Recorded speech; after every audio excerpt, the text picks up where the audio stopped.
So now we're topsides on our Cobia 240cc, and I specifically chose this boat to do this video on because the smaller the boat, the more important a lot of these things I'm going to point out are.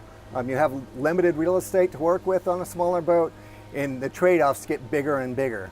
But needless to say, the really important thing is that the boat is easy to get around.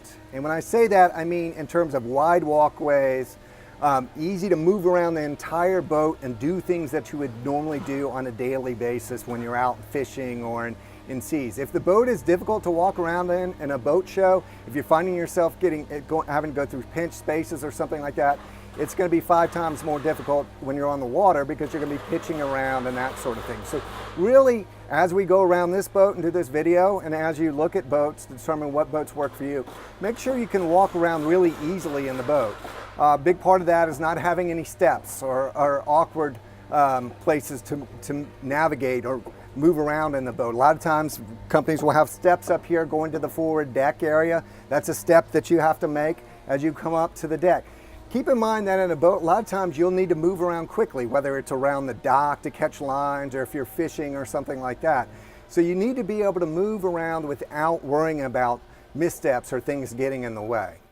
One place that you want to be able to get to in a hurry and easily without having to fumble or trip over stuff is all the way forward to the bow point. That's important for a number of reasons. First off, when you're around the dock, trying to get lines, that kind of stuff, it's nice and easy to get all the way forward here and be able to reach. It's very nice to be able to get to your anchor here, manipulate the anchor. If you don't have a windlass, your anchor is going to be heavy. You're not going to want to have to lean over a bunch of seats to be able to get this anchor out, throw it overboard.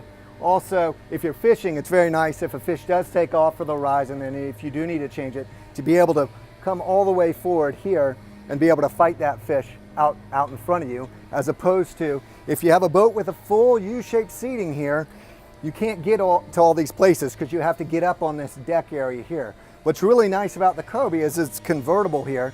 We have an insert that goes into this area so you can make this U-shaped seating, all right? But you don't have to have it all the time. I think a lot of people get caught up in a lot of having too many seats on the boat.